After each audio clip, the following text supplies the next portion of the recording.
Hi guys, it's Kim from Living the Ground Life, and today I'm going to show you how I make sourdough. I don't have a recipe that I follow that I got from somebody. I've tried lots of them, and I just haven't found one that works great for me. So over the past probably year or so, I've kind of taken little bits and pieces of recipes that I have tried and come out with what works for me. And so I'm going to show you that recipe. It is nothing complicated. It is a beginner sourdough, I would say, but I like the recipe. It works well for me. The biggest thing I can tell you is patience. So much patience. That's what I needed to learn the most. Was I can't wake up and say, I want sourdough with dinner tonight unless I want to run to the store to get some. I can't make it in a day. I've pushed it. I've tried it. It doesn't work. I have a great no-knead with yeast recipe that I use. And I've learned that if I want bread tonight, that's the recipe to use.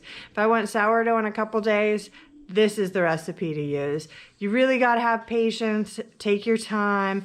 Let the dough do what the dough is supposed to do, and then you will come out with a fabulous sourdough. If it's the biggest thing I can teach you to overcome is patience, and that's not an easy thing for me. I am very impatient, but if you're like me, take this, hear this. Don't push it. Don't cut corners. Take the time that it needs, and you'll have a beautiful sourdough. So let's get started. All right, guys, let's get started here. I have my scale set to grams. Really important to use a scale. That way you get the right ratios perfectly done. So I just have a scale. I put my bowl on, turn it on, so it tears out to 0 on it with the bowl on there. I start first with my starter. The starter was fed this morning. It was about right here. After I fed it, you can see it's risen up to here. It's starting to recede. I find that's the best time to start my dough, is let it rise and pay attention. And when you see it starting to go back down, that is when I get started. So I start with 100 grams of my starter. And do it slowly so you get the right amount.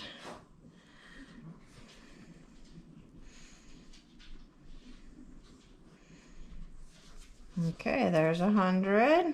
Oh, I just dropped a little in and went up to 103. Let me pull a little out. Okay.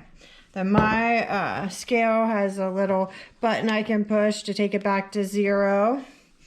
The next is warm water, 375 grams. A lot of people just use warm tap water. I don't, because I'm on a well and I don't want any of the minerals from my well in there. So I have a water tank, and I just use a little bit of hot and a little bit of cold to get a nice warm out of it. So I want 375 grams of water. And again, especially once you start doing anything more than a second thing, you want to make sure you go slow so you can hit that number right.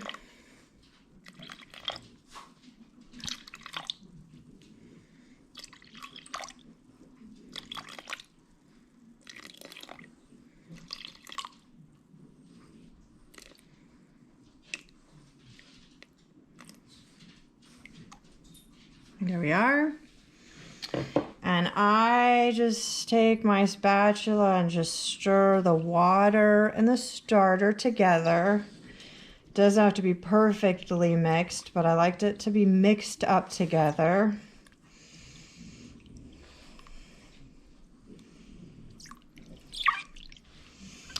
And then from there, I reset my scale again, and I move on to my flour. I use King Arthur bread flour. I just pick it up at the Safeway store. I haven't ever gotten from Azure, but someday I'm going to start getting from Azure when it conveniently works for me. So I want 500 grams of the flour.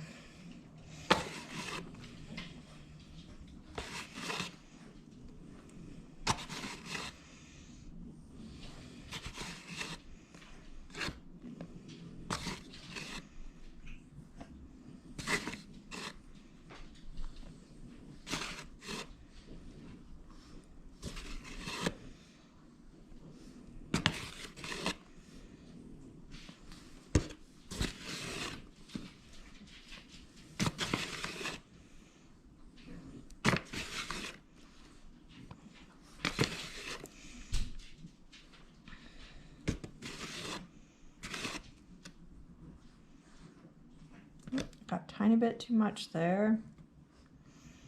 There we go. I usually take my spoon and kind of make a little divot, because from there I'm going to add the salt. So I want 11 grams of salt. I don't have my container, I just have my salt holder, but I just use Redmond fine sea salt is what I have here. And I want 11 grams of that.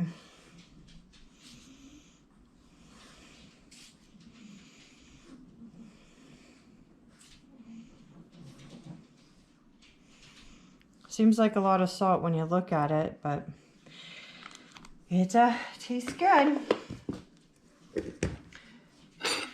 From there, I'm all done with measuring, so I just take it off the scale so I don't knock it over. And I just take my spatula here and just mix it up with that.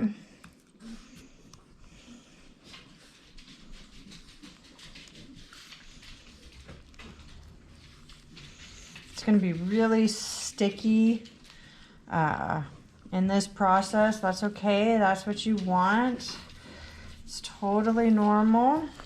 I like a big bowl at this point to work, so it's easy for me to mix. And then when we get to another step, it's just nice to have a big bowl to be working in. So I just kind of keep turning it. Some people use their hands. I don't. At this point, I do at another point, I totally use my hands, but for this, I just do the spatula and just kind of keep folding it into itself here. You want everything to be incorporated, but it can look very messy at this point and sticky. Every time the spatula touches it, it's sticking to it. It's a hard dough to manipulate and sticky, but that's perfectly what you want. Don't stress about it.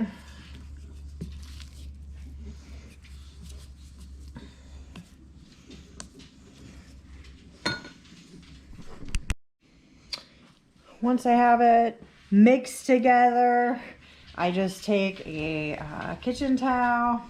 I get it wet with warm water and I just cover the bowl, and I'm gonna let that sit for 30 minutes.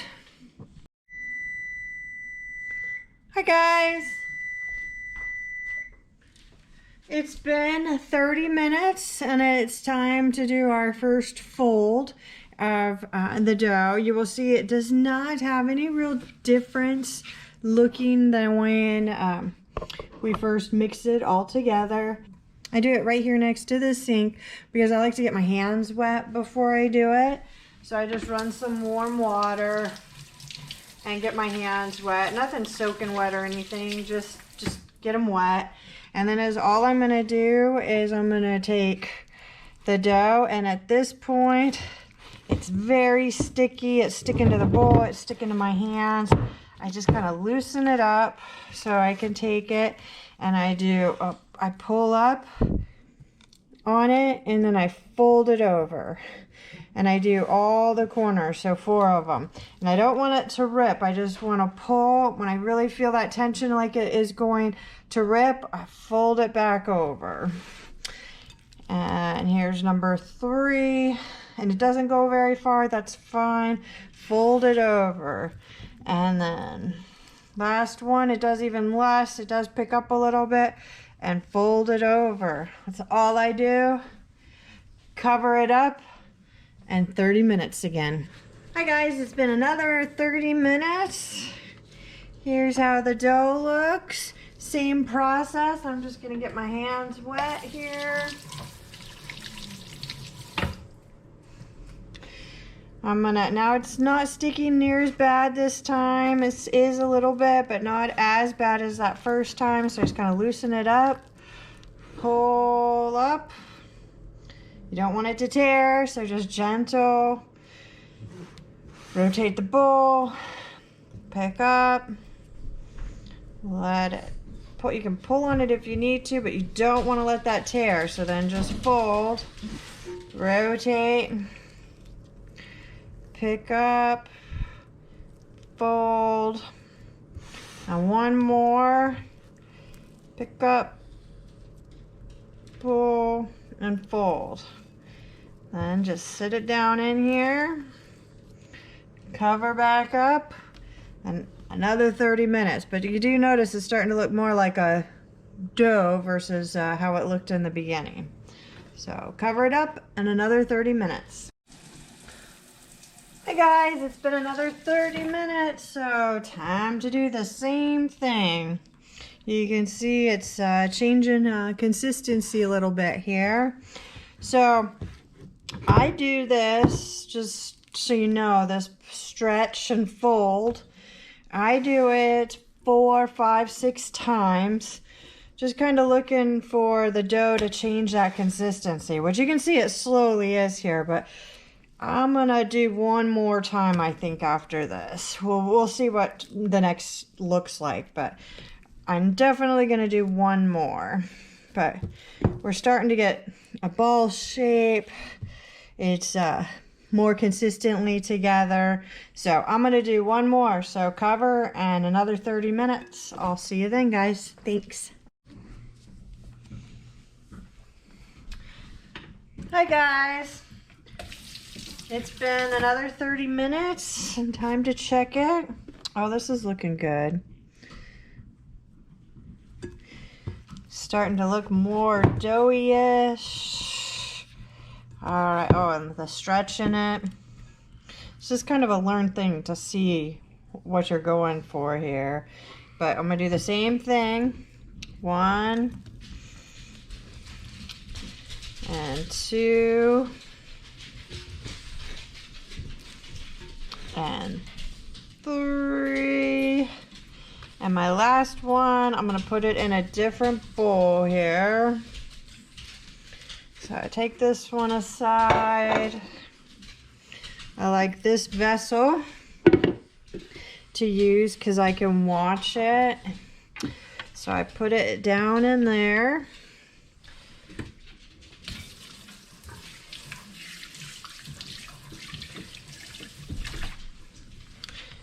And then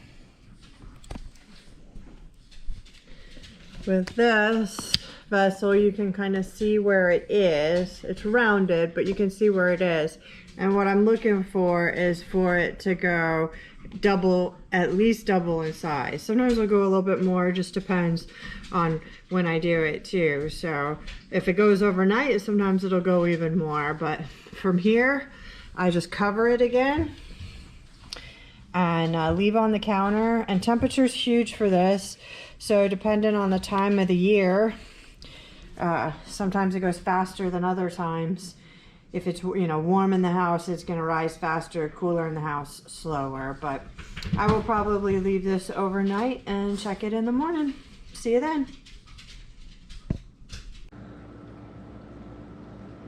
Hi guys, it has been overnight.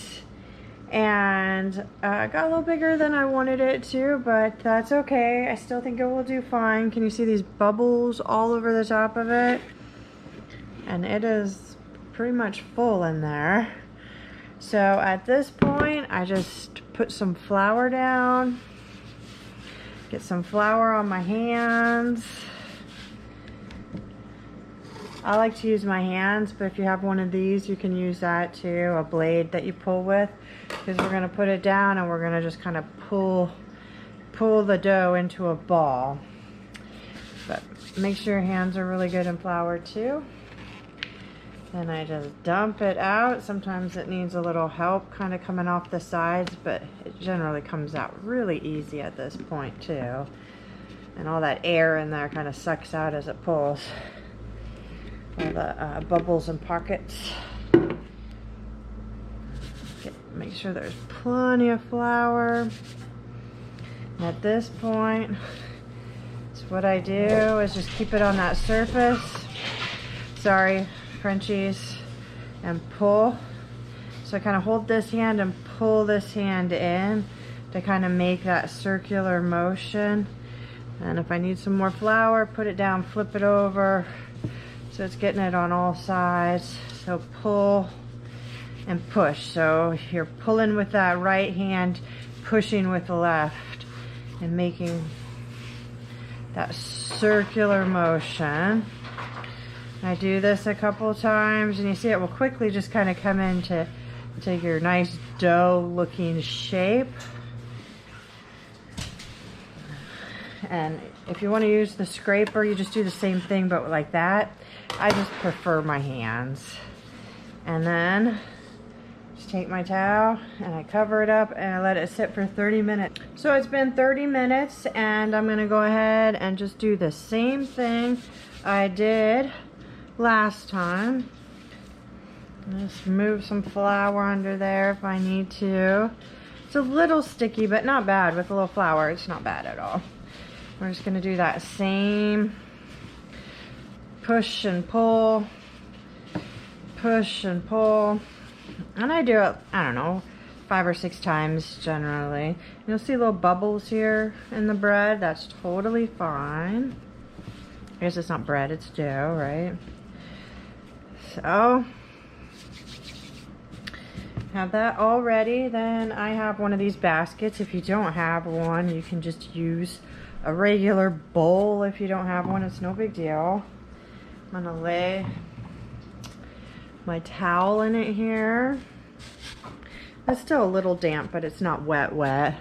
And I just take a little bit of flour and kind of sprinkle it in here so it won't stick when it's time to take it out. And then I just pick up the bread dough and put it right in there and cover it up. And now I just put it in the fridge. Yeah, you know, they say the fridge helps it get more sour for the cooking. So I've done it for 2 hours and baked it. I've done it for 12. I've done it for 24. I kind of do for whatever is the convenience for me, for what else I have going on for the day. But for good, strong sourdough flavor, I think it's best to let it refrigerate at least a few hours, probably ideally 12 and 24 being the most is my opinion. But just play with it and see what you like.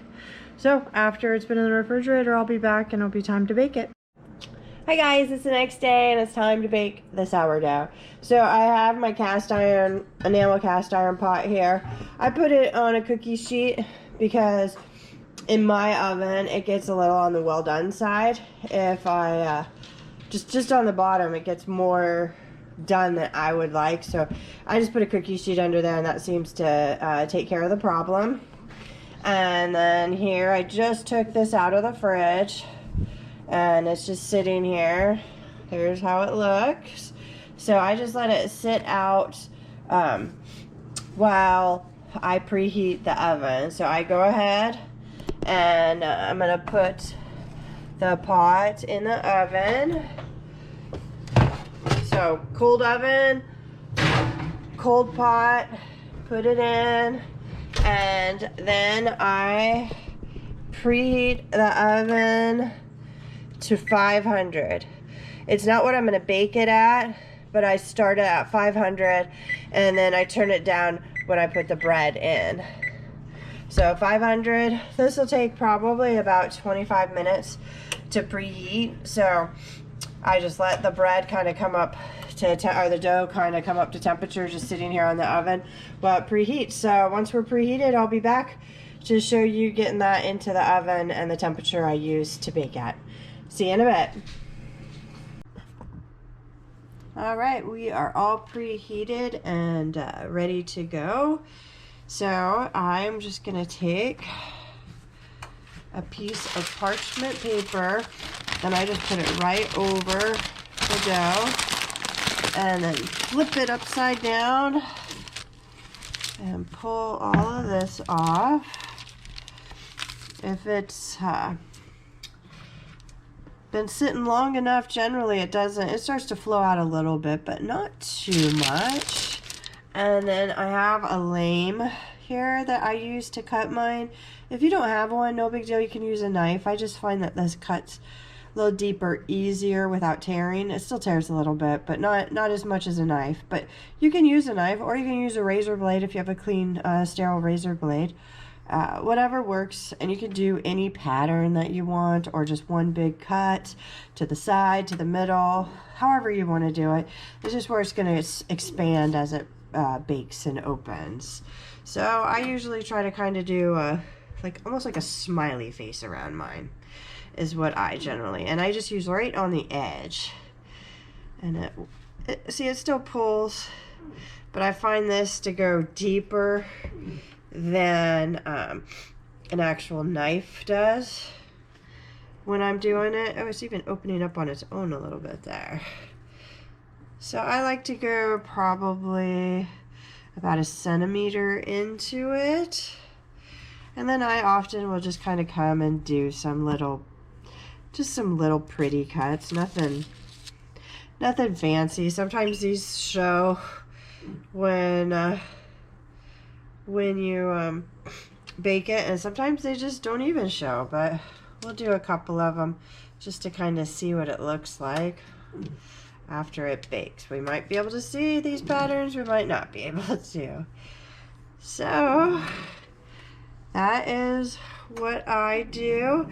Then I like to sprinkle salt. This is the salt that I use. It's just salt flakes, sea salt flakes. I love the taste of it kind of just sprinkled on my crust. By no means do you have to do this. This is just something I like to do. A lot of it falls off too at the end, but that's okay. Or I spill and it's just around the edges too. So remember, the oven is at 500 degrees. It's hot, hot, hot. So be very careful. I don't like to take my pot out of the oven because I want it to stay nice and hot. Not that it would cool down that fast, but I like to leave it in, and I just open the stove, take off the lid, put this in, and put the lid back on, because you are going to bake it with the lid on to begin with. So just remember, very hot, be very careful. So I just pick it up by the parchment paper and put it right in my pot. I'm gonna pull back the parchment paper a little bit if it's folded up for me holding it.